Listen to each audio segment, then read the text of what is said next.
Charlotte's Web, Chapter 13. Good Progress. Far into the night, while the other creatures slept, Charlotte worked on her web. First, she ripped out a few of the orb lines near the center. She left the radial lines alone, as they were needed for support. As she worked, her 8 legs were a great help to her. So were her teeth. She loved to weave, and she was an expert at it. When she was finished ripping things out, her web looked something like this. A spider can produce several kinds of thread. She uses a dry, tough thread for foundation lines, and she uses a sticky thread for snare lines, the ones that catch and hold insects. Charlotte decided to use her dry thread for writing the new message. If I write the word terrific with sticky thread, she thought, every bug that comes along will get stuck in it and spoil the effect. Now let's see. The first letter is T. Charlotte climbed to a point at the top of the left-hand side of the web. Swinging her spinnerets into position, she attached her thread and then dropped down. As she dropped, her spinning tubes went into action and she let out thread. At the bottom, she attached the thread. This formed the upright part of the letter T. Charlotte was not satisfied, however. She climbed up and made another attachment, right next to the first. Then she carried the line down so that she had a double line instead of a single line. It will show up better if I make the whole thing with double lines. She climbed back up, moved over about an inch to the left, touched her spinnerets to the web, and then carried a line across to the right, forming the top of the T. She repeated this, making it double. Her 8 legs were very busy helping. Now for the E.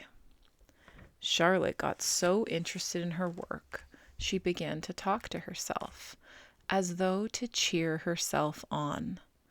If you had been sitting quietly in the barn cellar that evening, you would have heard something like this. Now for the R. Up we go. Attach. Descend. Payout line. Whoa. Attach. Good. Up you go. Repeat. Attach. Descend. Payout line. Whoa, girl. Steady now. Attach. Climb. Attach. Over to the right. Payout line. Attach. Now right down and swing that loop around and around. Now into the left. Attach. Climb. Repeat.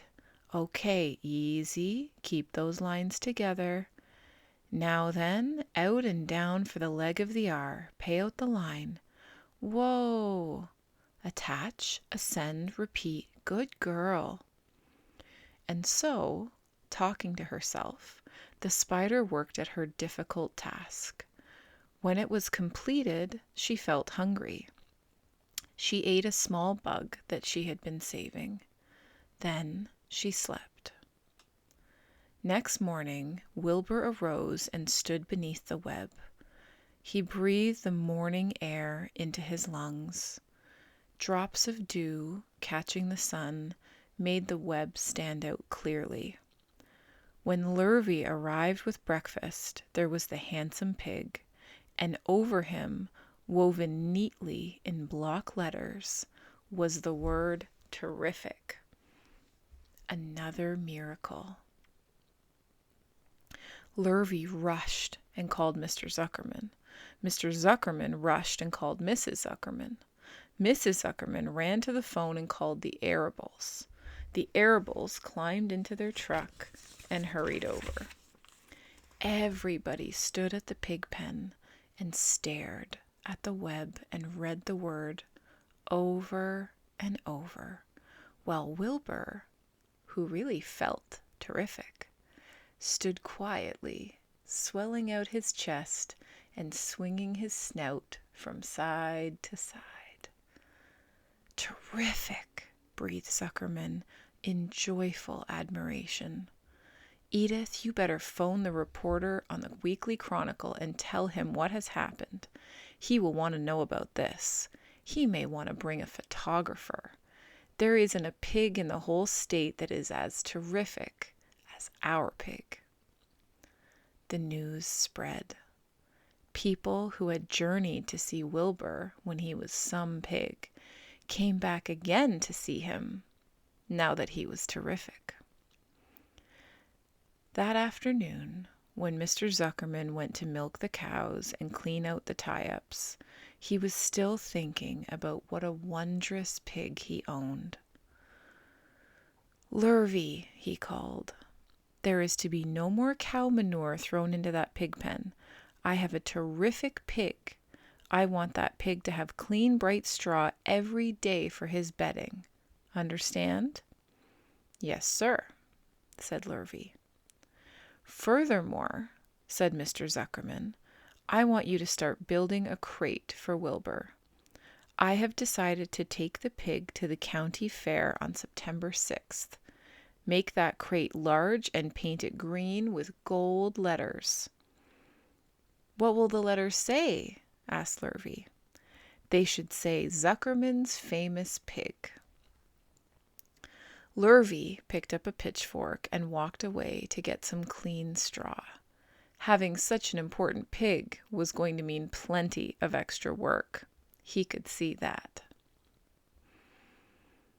Below the apple orchard, at the end of a path, was the dump where Mr. Zuckerman threw all sorts of trash and stuff that nobody wanted any more.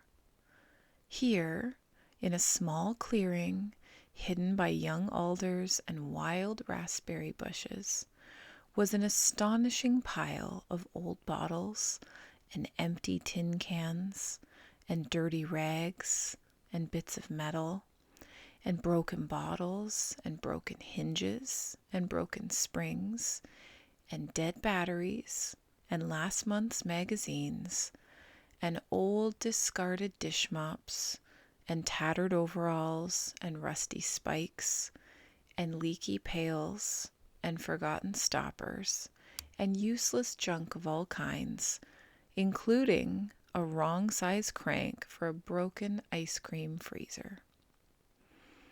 Templeton knew the dump and liked it. There were good hiding places there, excellent cover for a rat. And there was usually a tin can with food still clinging to the inside. Templeton was down there now, rummaging around. When he returned to the barn, he carried in his mouth an advertisement he had torn from a crumpled magazine. "How's this?" he asked, showing the ad to Charlotte. "It says crunchy. Crunchy would be a good word to write in your web." "Just the wrong idea," replied Charlotte. "Couldn't be worse. We don't want Zuckerman to think Wilbur is crunchy. He might start thinking about crispy, crunchy bacon and tasty ham. That would put ideas in his head. We must advertise Wilbur's noble qualities, not his tastiness. Go get another word, please, Templeton." The rat looked disgusted, but he snuck away to the dump and was back in a while with a strip of cotton cloth. "How's this?" he asked.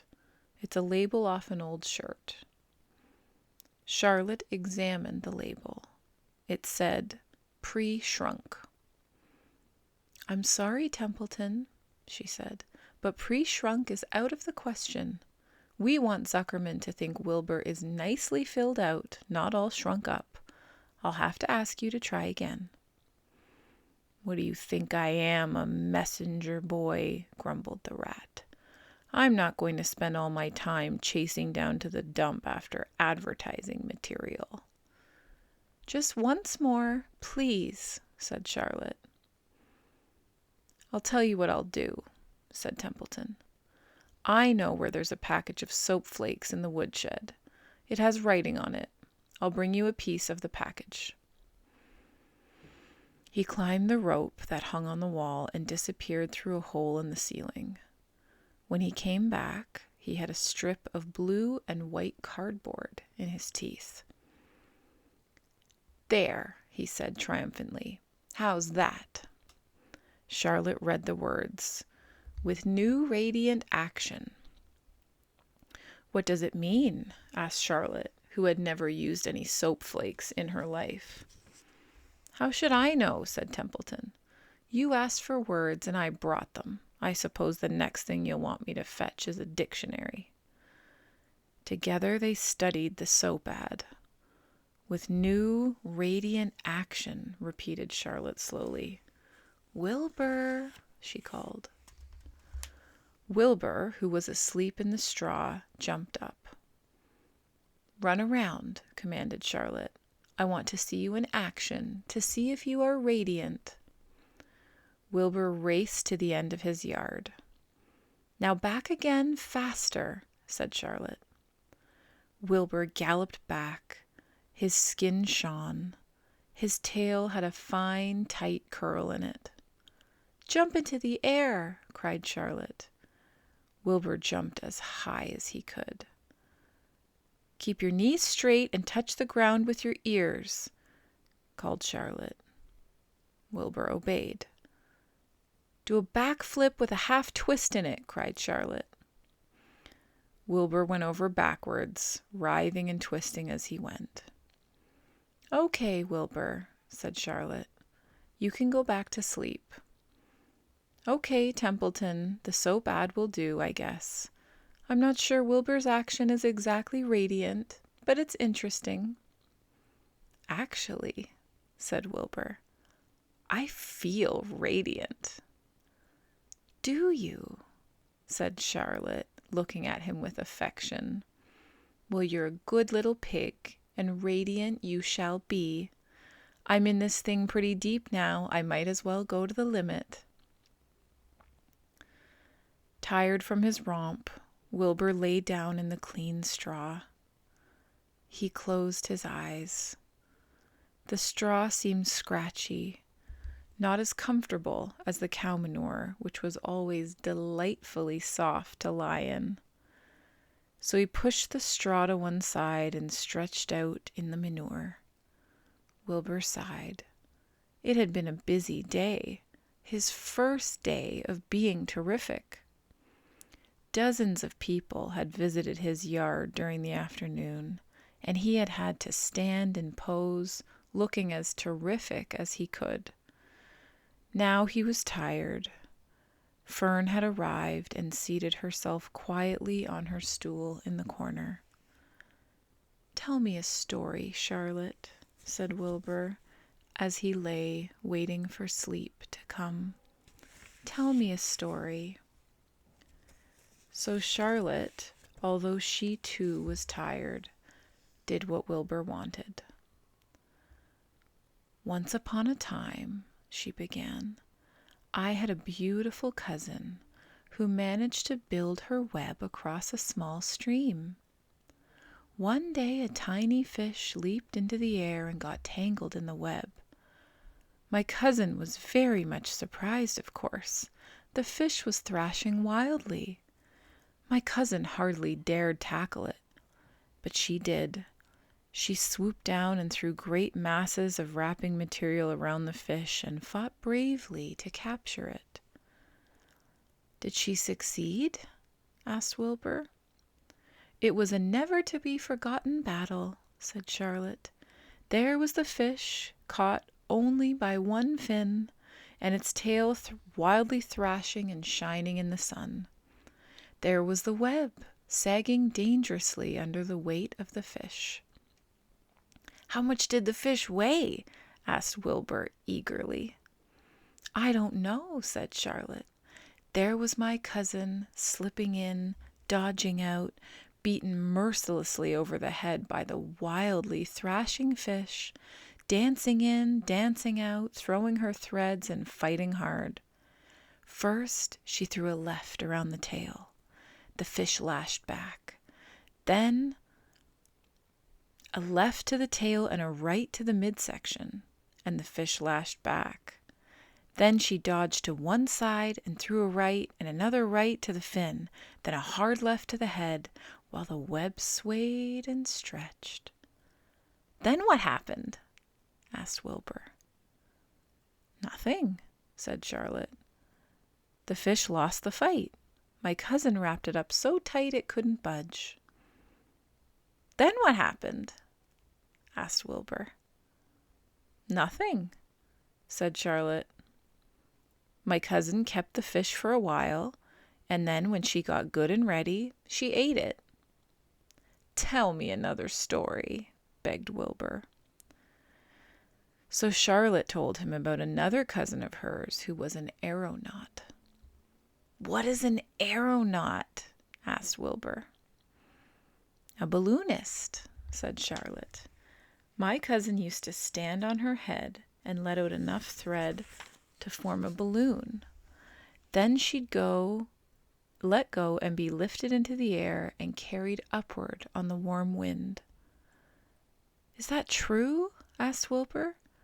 Or are you just making it up? It's true, replied Charlotte. I have some very remarkable cousins.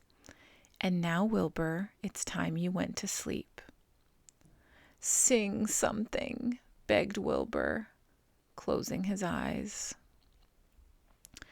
So Charlotte sang a lullaby while crickets chirped in the grass and the barn grew dark. This was the song she sang. Sleep, sleep, my love, my only, deep, deep in the dung and the dark. Be not afraid, and be not lonely. This is the hour when frogs and thrushes praise the world from the woods and the rushes. Rest from care, my one and only, deep in the dung and the dark. But Wilbur was already asleep. When the song ended, Fern got up and went home. Chapter 14. Dr. Dorian. The next day was Saturday. Fern stood at the kitchen sink drying the breakfast dishes as her mother washed them. Mrs. Arable worked silently. She hoped Fern would go out and play with other children instead of heading for the Zuckerman's barn to sit and watch animals. Charlotte is the best storyteller I ever heard, said Fern, poking her dish towel into a cereal bowl. Fern, said her mother sternly, you must not invent things. You know spiders don't tell stories. Spiders can't talk. Charlotte can, replied Fern. She doesn't talk very loud, but she talks. What kind of story did she tell? Asked Mrs. Arable. Well, began Fern, she told us about a cousin of hers who caught a fish in her web. Don't you think that's fascinating? Fern, dear, how would a fish get in a spider's web? Said Mrs. Arable. You know it couldn't happen. You're making this up. Oh, it happened all right, said Fern. Charlotte never fibs.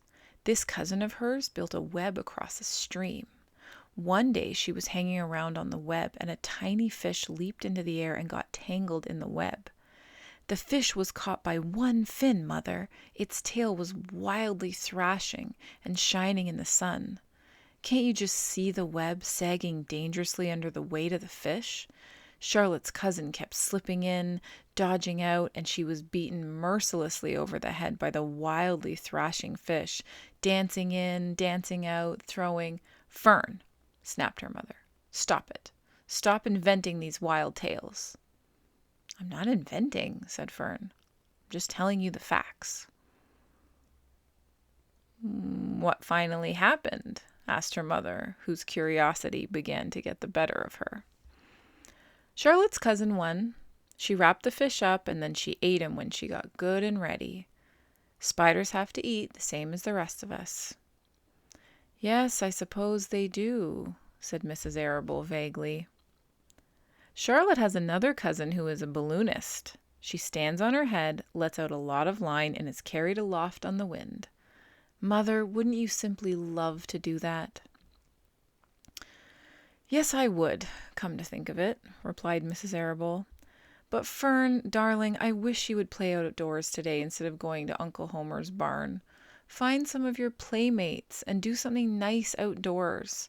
You're spending too much time in that barn. It isn't good for you to be alone so much.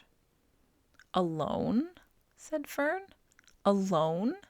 My best friends are in the barn cellar. It's a very sociable place. Not at all lonely.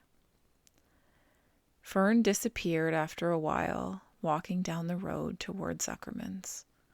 Her mother dusted the sitting room. As she worked, she kept thinking about Fern. It didn't seem natural for a little girl to be so interested in animals. Finally, Mrs. Arable made up her mind she would pay a call on old Dr. Dorian and get his advice. She got in the car and drove to his office in the village. Dr. Dorian had a thick beard. He was glad to see Mrs. Arable and gave her a comfortable chair. It's about Fern, she explained. Fern spends entirely too much time in the Zuckerman's barn. It doesn't seem normal. She sits on a milk stool in the corner of the barn cellar near the pig pen and watches animals hour after hour. She just sits and listens. Dr. Dorian leaned back and closed his eyes. How enchanting, he said. It must be real nice and quiet down there. Homer has some sheep, hasn't he? Yes, said Mrs. Arable. But it all started with that pig we let Fern raise on a bottle. She calls him Wilbur. Homer bought the pig, and ever since it left our place, Fern's been going to her uncle's to be near it. I've been hearing things about that pig, said Dr. Dorian, opening his eyes. They say he's quite a pig. Have you heard about the words that appeared in the spider's web? Asked Mrs. Arable nervously. Yes, replied the doctor. Well, do you understand it? Asked Mrs. Arable. Understand what? Do you understand how there could be any writing in a spider's web? Oh, no, said Dr. Dorian. I don't understand it. But for that matter, I don't understand how a spider learned to spin a web in the first place. When the words appeared, everybody said they were a miracle, but nobody pointed out that the web itself is a miracle. What's miraculous about a spider's web? Said Mrs. Arable. I don't see why you say a web is a miracle. It's just a web. Ever try to spin one? Asked Dr. Dorian. Mrs. Arable shifted uneasily in her chair. No, she replied, but I can crochet a doily and I can knit a sock. Sure, said the doctor. But somebody taught you, didn't they? My mother taught me. Well, who taught a spider?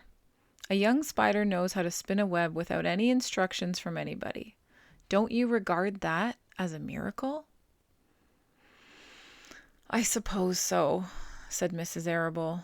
I never looked at it that way before. Still, I don't understand how those words got into the web. I don't understand it, and I don't like what I can't understand. None of us do, said Dr. Dorian, sighing. I'm a doctor. Doctors are supposed to understand everything. But I don't understand everything, and I don't intend to let it worry me. Mrs. Arable fidgeted. Fern says the animals talk to each other. Dr. Dorian, do you believe animals talk? I never heard one say anything, he replied. But that proves nothing. It is quite possible that an animal has spoken civilly to me and I didn't catch the remark because I wasn't paying attention. Children pay better attention than grown-ups. If Fern says that the animals in Zuckerman's barn talk, I'm quite ready to believe her. Perhaps if people talked less, animals would talk more. People are incessant talkers. I can give you my word on that. Well, I feel better about Fern, said Mrs. Arable. You don't think I need to worry about her? Does she look well? Asked the doctor. Oh, yes. Appetite good? Oh, yes, she's always hungry. Sleep well at night? Oh, yes. Then don't worry, said the doctor. Do you think she'll ever start thinking about something besides pigs and sheep and geese and spiders? How old is Fern? She's 8. Well, said Dr. Dorian, I think she will always love animals, but I doubt that she spends her entire life in Homer Zuckerman's barn cellar. How about boys? Does she know any boys? She knows Henry Fussy, said Mrs. Arable brightly. Dr. Dorian closed his eyes again and went into deep thought. Henry Fussy, he mumbled. Remarkable. Well, I don't think you have anything to worry about. Let Fern associate with her friends in the barn if she wants to. I would say offhand that spiders and pigs were fully as interesting as Henry Fussy. Yet I predict that the day will come when even Henry will drop some chance remark that catches Fern's attention. It's amazing how children change from year to year. How's Avery? He asked, opening his eyes wide. Oh, Avery, chuckled Mrs. Arable. Avery is always fine. Of course he gets into poison ivy and gets stung by wasps and bees and brings frogs and snakes home and breaks everything he lays his hands on. He's fine. Good, said the doctor. Mrs. Arable said goodbye and thanked Dr. Dorian very much for his advice. She felt greatly relieved. And that is chapter 14 of Charlotte's Web.